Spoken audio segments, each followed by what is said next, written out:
வணக்கம். அண்ணாமலை இந்த சட்டமன்ற தேர்தலில் போட்டி போடுறதில்ல அப்படிங்கிறதுல ரொம்ப உறுதியாக இருக்கார். பாஜக மேலிடம் அண்ணாமலை போட்டி போட்டால் தான் நல்லது. அண்ணாமலை போட்டி போடலை அப்படின்னா தமிழ்நாடு முழுவதும் இருக்க பாஜக தொண்டர்களில் நிறைய பேருக்கு சோறு வந்துடும்.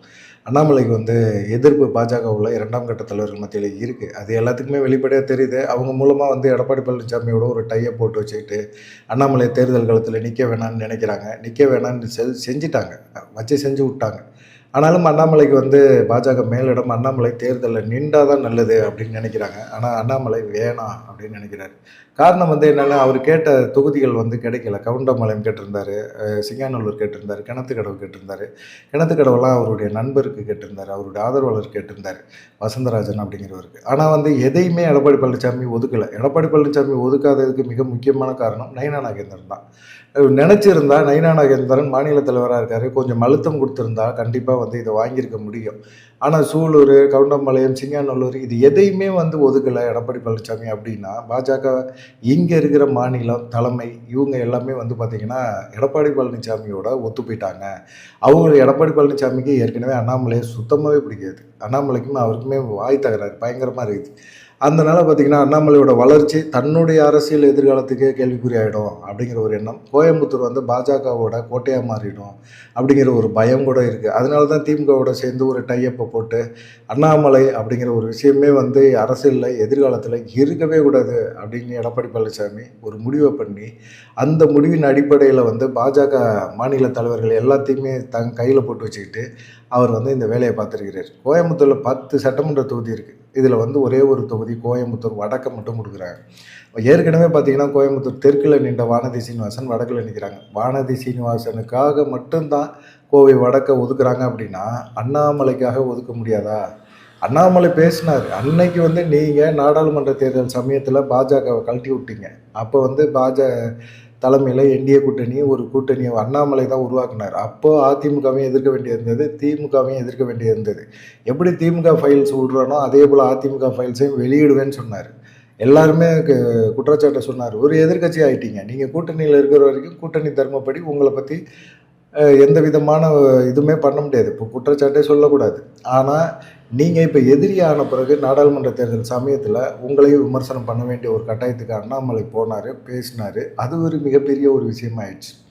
அண்ணாமலை அதிமுக விமர்சனம் பண்ணுறாரு அப்படிங்கிற மாதிரி. நீங்கள் போனீங்கல்ல, கூட்டணியை விட்டு போனீங்கல்ல, அப்போ நீங்கள் பாஜக விமர்சனம் பண்ணீங்களா? பாஜகனால தான் நாங்கள் சிறுபான்மையினர் வாக்குகளை இழந்தோம்னு சொன்னீங்கல்ல. அப்படியெல்லாம் குற்றச்சாட்டை சொல்லும்போது பாஜகவை மட்டம் தட்டும்போது ஒரு உண்மையான ஒரு கட்சி தொண்டனாக இருக்கிறவருக்கு எப்படி இருக்கும்? கொதிச்சு போயிருக்காதா? அந்த கொதிப்பு தான் அவருக்கு அண்ணாமலைக்கு. என்னடா இது எடப்பாடி பழனிசாமி இப்படிலாம் விடக்கூடாது அப்படின்னு சொல்லிட்டு. ஆனால் ஜால்ரா தட்டுறவங்களுக்கு திரும்பவும் தொகுதிகளை ஒதுக்குறாங்க, அவங்க தொகுதிகளை ஒதுக்குறாங்க. இப்போ வானதி சீனிவாசனுக்கு கோயம்புத்தூர் வடக்க ஒதுக்குறாங்க. ஏன்? தெற்கில் தானே ஜெயிச்சாங்க, தெற்கே ஒதுக்கி விட வேண்டியது தானே. அப்படி தெற்கில் அவங்க நின்றாங்கன்னா தோற்று போயிடுவாங்க. இப்போ வானதி சீனிவாசனுக்கு பாஜகக்காரங்க சப்போர்ட் பண்ணுறாங்களோ இல்லையோ, அதிமுகக்காரங்க கண்டிப்பாக சப்போர்ட் பண்ணி அவங்கள ஜெயிக்க வச்சு அவங்கள எம்எல்ஏ ஆக்கி அவங்க சட்டமன்றத்துக்கு போவாங்க. எதுக்காக போகிறாங்க? அவங்க போய் ஒரு அதிமுக எம்எல்ஏ மாதிரி தான் இருப்பாங்க. பாஜக எம்எல்ஏ மாதிரி செயல்பட மாட்டாங்க. எங்கேயுமே அதிமுக விமர்சனம் பண்ணவே மாட்டாங்க. அப்படிப்பட்டவங்க தான் அதிமுகவுக்கு தேவைப்படுது. அது குறிப்பாக கொங்கு பெல்ட்டில் நம்ம சொல்கிறத கேட்கணும் அப்படிங்கிற ஒரு எண்ணத்தில் தான் அவங்க காய் நவுத்திட்டு இருக்காங்க. இதனால் பார்த்திங்கன்னா அண்ணாமலை ரொம்ப அதிருப்தி ஆகிட்டார். கேட்ட தொகுதி 27. நயினா நாகேந்திரன் இதுவே தப்பு, 35 தொகுதி கீழே வாங்கக்கூடாதுன்னு சொல்லியிருந்தார். ஆனால் இதுவே ஏற்றுக்கலை. நயினா நாகேந்திரன் 27 தொகுதிக்கே கட்டுப்பட்டு வந்துட்டார். பியூஷ் கோயலுக்கு 27 தொகுதி கிடச்சிருக்கு, சரி அதை பார்த்துக்கலாம் அப்படின்னா நம்ம விருப்பப்பட்ட தொகுதிகளை தானே வாங்கணும்.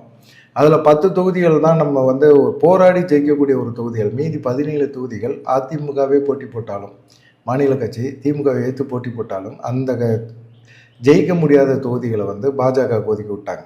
இது அண்ணாமலைக்கு அதிருப்தியா? அண்ணாமலை இதை பியூஷ் கோயல்கிட்ட சொல்லியிருக்காரு, பிஎல் சந்தோஷ்கிட்ட சொல்லியிருக்கிறாரு, அமித்ஷாட்ட பேசியிருக்கிறாரு. எல்லாருக்கும் பயங்கர டென்ஷன் ஆகி பிஎல் சந்தோஷ் நயினா நாகேந்திரனை பயங்கரமாக சத்தம் போட்டிருக்கிறாரு. எப்படியா இருந்தாலும் இந்த தேர்தல் முடிஞ்சோன்னா மாநில தலைவராக மாற்றி விட்ருவாங்க. தேர்தல் தானே மிக முக்கியம். ஆனால் முக்கியமான சமயத்தில் இருந்து பாஜகவுக்கு கழுத்தறுத்து விட்டு போயிட்டாரு நயினார் அப்படிங்கிற ஒரு கோபம் எல்லாத்துக்குமே இருக்குது. அது இல்லாமல் பார்த்திங்கன்னா பியூஷ் கோயலும் பயங்கரமாக திட்டி விட்டார். என்னங்க இப்படி 27 தொகுதி வாங்குனீங்க, சரி அதுதான் வாங்குனீங்கன்னா ஜெயிக்கிற தொகுதியாக கேட்டு வாங்கக்கூடாதா? எடப்பாடி பழனிசாமிகிட்ட சொல்லுங்க, எடப்பாடி பழனிசாமிகிட்ட கேளுங்க அப்படின்னா, அதிமுகவில் எல்லாமே தொகுதி பங்கீடுலாம் முடிஞ்சு வேட்புமனுலாம் தாக்கல் பண்ணிட்டாங்கங்க. இனிமேல் ஒன்றுமே பேச முடியாது. எடப்பாடி பழனிசாமி பிரச்சாரத்துக்கே போயிட்டாரு. இப்போ தொகுதி மாற்றி கேட்க முடியாது அப்படின்னு சொல்லி எடப்பாடி பழனிசாமி பதில் சொல்லலை. எடப்பாடி பழனிசாமிக்கு பதிலாக பியூஷ் கோயல்கிட்ட நைனா நாகேந்திரன் பதில் சொல்கிறார். இதை எப்படி ஏற்றுக்கிறது அப்படிங்கிறது தான். ஆனால் இப்போ வந்து என்னன்னு கேட்டிங்கன்னா, கொங்கு பெல்ட்டில் அதிமுக வேட்பாளர் நிற்கிறீங்கள, 10 தொகுதி நிற்கிறீங்கள, இந்த 10 தொகுதியிலையுமே பார்த்தீங்கன்னா, இந்த கோயம்புத்தூரில் நிற்கிற அந்த 10 தொகுதியிலுமே அண்ணாமலை பிரச்சாரம் பண்ணலை அப்படின்னா கண்டிப்பாக அங்கே ஜெயிக்கிறது ரொம்ப ரொம்ப கஷ்டம். அண்ணாமலை பிரச்சாரம் பண்ணி தான் ஆகணும். ஆனால் வந்து எடப்பாடி பழனிசாமி அண்ணாமலை பிரச்சாரம் பண்ணணும் அப்படின்னு கேட்க முடியாது. கேட்டால் அது வந்து அவருக்கு அசிங்கம் அப்படின்னு அவர் ஃபீல் பண்ணுறாரு. ஆனால் அண்ணாமலை பொறுத்த வரைக்கும் வந்து பிரச்சாரம் பண்ணி தான் ஆகணும்னு சொல்லிட்டு அதிமுக வேட்பாளர்கள் எல்லாமே நினைக்கிறாங்க. ஏன்னா களத்தில் இறங்கி அண்ணாமலையோட ஸ்பீச் மாதிரி ஒரு ஸ்பீச்சை வந்து பார்க்கவே முடியாது, அந்த அளவுக்கு இருக்கும். ஆனால் அண்ணாமலை தான் போட்டி போடலை, விரும்பலை அப்படிங்கிறது ஒரு விஷயம். பாஜக தொடர்ந்து அழுத்தம் கொடுத்துக்கிட்டே இருக்காங்க. ஏதாவது ஒரு தொகுதியில் நில்லுங்க, கோவை வடக்கே நில்லுங்க, இல்லை மொடக்குறிச்சி நில்லுங்க, இல்லை மயிலாப்பூர் நில்லுங்க, தமிழிசையை கூட நாங்கள் ராதாபுரத்துக்கு மாற்றிடுறோம் அப்படின்னு சொல்லி அழுத்தம் கொடுத்துக்கிட்டே இருக்காங்க. ஒரே பிடிவாதம் தான், எனக்கு வேணாம், தொகுதி வேணாம், நான் சட்டமன்றத்தில் நிற்கலை, நான் வந்து தேர்தல் பிரச்சாரம் தமிழ்நாடு ஃபுல்லாக பண்ணுறேன், நீங்கள் என்னென்ன சொல்கிறீங்களோ நான் அதை பண்ண தயாராகவே இருக்கிறேன் அப்படிங்கிற மாதிரி சொல்லிட்டார். இதனால் பார்த்திங்கன்னா ரொம்ப கஷ்டமாயிடுச்சு. அண்ணாமலை என்ன சொல்கிறாரு, நான் ஒரு சாதாரண ஒரு கட்சி தொண்டனாக இருந்து உங்களுக்கு நான் வேலை பார்க்க தயாராக இருக்கிறேன், என்னை விட்டுருங்க அப்படிங்கிற மாதிரி தான் அவர் சொல்கிறாரு. நான் வந்து என்ன செய்யணுமோ நீங்கள் சொல்லுங்கள், நான் உங்களுக்கு செஞ்சு தரேன். பிரச்சாரம் பண்ண போக சொல்கிறீங்களா, போகிறேன், இல்லை வந்து போட்டி போடணும்னு மட்டும் சொல்லாதீங்க அப்படிங்கிற மாதிரி சொல்லிட்டாங்க. கவுண்டம்பாளையம் தொகுதி சிட்டிங் எம்எல்ஏவாக இருக்கிறவர் அதிமுக வேட்பாளர் அருண்குமார், அப்புறமா மேட்டுப்பாளையம் வேட்பாளர் சின்ராஜ், கிணத்துக்கடவு வேட்பாளர் தாமோதரன், சூலூர் தொகுதி வேட்பாளர் கந்தசாமி, கோவை தெற்கு வேட்பாளர் அம்மனர்ஜுன், இவங்க எல்லாருமே போய் அண்ணாமலையை சந்திக்கிறாங்க. அண்ணாமலையை சந்திச்சுட்டு அண்ணாமலைகிட்ட வந்து இது மாதிரி எங்களுக்காக நீங்கள் பிரச்சாரம் பண்ணணும் அப்படின்னு. கவுண்டம்பாளையம் தான் என் அண்ணாமலை கேட்டிருந்தார்.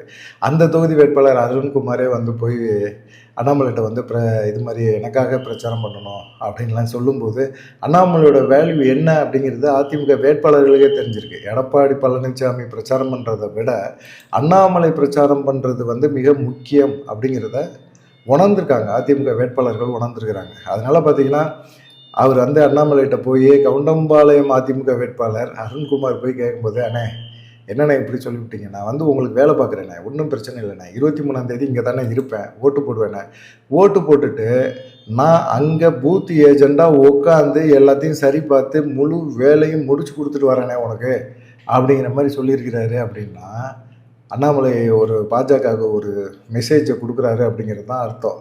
என்ன மெசேஜ் அப்படின்னு பார்த்தீங்கன்னா, நான் தேர்தலில் போட்டி போடலை, என்னை விட்டுருங்க, நான் வந்து அதிமுக வேட்பாளருக்கு பூத் ஏஜெண்டாக இருந்து கூட நான் செயல்படுறேன் அப்படின்னு சொல்கிறாரு. இப்போ வந்து அண்ணாமலை ஒரு வேட்பாளராக அறிவிக்கிறாங்க அப்படின்னா கண்டிப்பாக அவர் என்ன செய்யணும், அந்தந்த தொகுதியில் போய் வளம் வரணும், அங்கங்கே எங்கெங்கே பிரச்சனை ஆகுது, என்ன ஆகுது, போலிங் வந்து சரியாக நடக்குதா, பிரச்சனையாகுதா அப்படிங்கிறத பார்க்கணும். அதுதான் வந்து ஒரு வேட்பாளரோட வேலையே.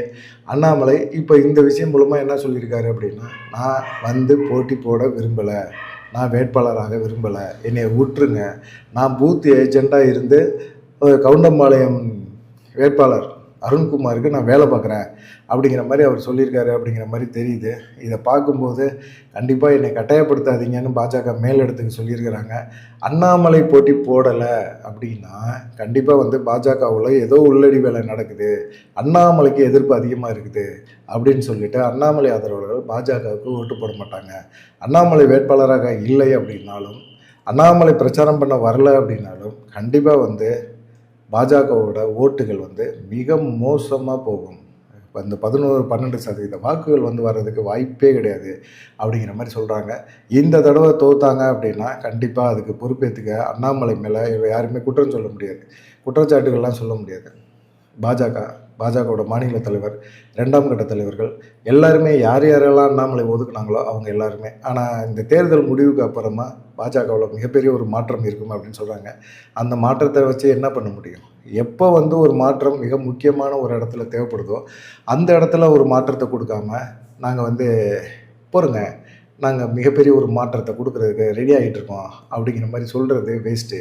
சட்டமன்றத்துக்குள்ளே ஒரு 10-15 எம்எல்ஏக்களை உள்ளே அனுப்பணும் அப்படின்னோம்னா அண்ணாமலை சொன்ன அந்த தொகுதிகளை கேட்டு வாங்கியிருந்தா கண்டிப்பாக அது வந்து சாத்தியப்பட்டிருக்கும் அப்படிங்கிறது தான் பாஜகவோட எண்ணமாக இருக்குது. இப்போ வந்து ரொம்ப லேட்டாக பியூஷ் கோயல் உணர்ந்திருக்கிறாரு, PL சந்தோஷ் உணர்ந்திருக்கிறாரு, அமித்ஷா உணர்ந்திருக்கிறாரு. அண்ணாமலை தேர்தல் மாநில தலைவராக இருக்கும்போதே அவர் சொன்னது, எடப்பாடி பழனிசாமியை நம்பாதீங்க, என்டிஏ கூட்டணி தலைமையிலேயே ஒரு சட்டமன்ற தேர்தலுக்கு ஒரு கூட்டணியை நம்மளால் உருவாக்க முடியும், இது எதிர்காலத்துக்கு பிரயோஜனப்படும் அப்படின்னு சொல்லி சொன்னார். நான் இந்தியா ஃபுல்லாக வந்து நான் வந்து அரசியலில் வந்து கரைச்சி குடிச்சு வச்சுருக்கிறேன்னு அமித்ஷா நினச்சாரு.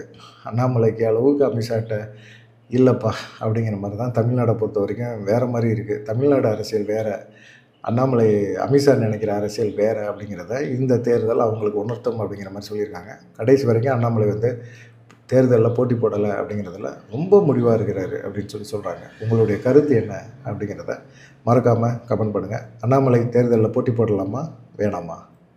நன்றி, வணக்கம்.